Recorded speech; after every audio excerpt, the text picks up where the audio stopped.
તો સુરતમાં deputy CM હર્ષ સંઘવીનું નિવેદન સામે આવ્યું છે। ગુજરાતમાં આમ આદમી પાર્ટીના નેતાઓ સામે અનેક અરજીઓ થઈ 3 લાખ અને 5 લાખ અને 15 લાખ ટિકિટના નામે લીધા હશે।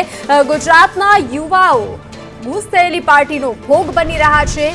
આપ પાર્ટીના જ કાર્યકરો પાર્ટી સામે આક્ષેપો કર્યા છે। અહીંના કાર્યકરે કહ્યું ઇન્ચાર્જે રૂપિયા લીધા છે। ઇન્ચાર્જ કહે છે કે પ્રદેશના નેતાઓએ રૂપિયા લીધા છે।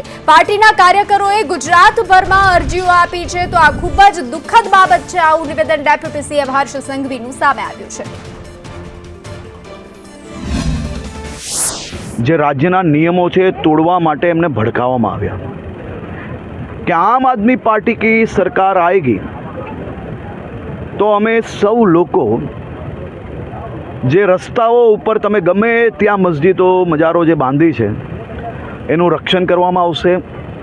એને કોઈ બી પ્રકારે હટાવવામાં નહીં આવે અને આ મસ્જિદો કે મજાર તમારે ગમે ત્યાં બનાવવી હોય તો અમે તમને ઉપયોગી થશો, મદદ કરશો અને એ જ રસ્તાઓ પર તમે ગમે ત્યારે નમાઝ પઢી શકો તે પ્રકારની વ્યવસ્થા કરી આપવા માટે એમના ઉમેદવારોએ જાહેર કર્યું છે, એમના મેનિફેસ્ટોમાં છે। ખૂબ જ દુઃખદ વાત છે અને શરમ આવે છે કે ગુજરાતમાં ક્યારે બી આ પ્રકારની ગંદી રાજનીતિ રમવાનો કોઈ પ્રયત્ન નથી કર્યો।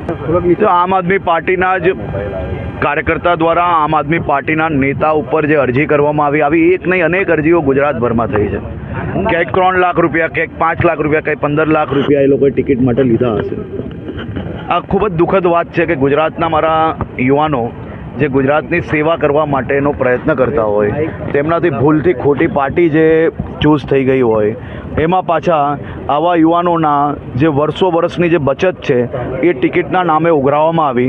આમાં આમ આદમી પાર્ટીના જે અહીંયાના જે ઇન્ચાર્જ છે એમને રૂપિયા લીધા છે। એમના ઇન્ચાર્જનું એવું કહેવું છે કે પ્રદેશ લેવલના એમના જે મહત્ત્વના નેતાઓ છે તેમને આ રૂપિયા લીધા છે। હવે આમાં ભગવાન જાણે કોને શું કર્યું છે, પરંતુ જે પ્રકારના આરોપ ગુજરાતભરના દરેક ક્ષેત્રની અંદર એમના જ કાર્યકર્તાઓ દ્વારા જે અરજીઓ આપવામાં આવી છે એ ખૂબ જ દુઃખદ વાત છે કે મારા ગુજરાતના યુવાનો જોડે આ પ્રકારની ચીટિંગ કરવામાં આવી છે। પણ બધી જ તપાસ કરવામાં આવશે અને તપાસના અંતમાં બધી જ વસ્તુઓ આપને કહેવામાં આવશે।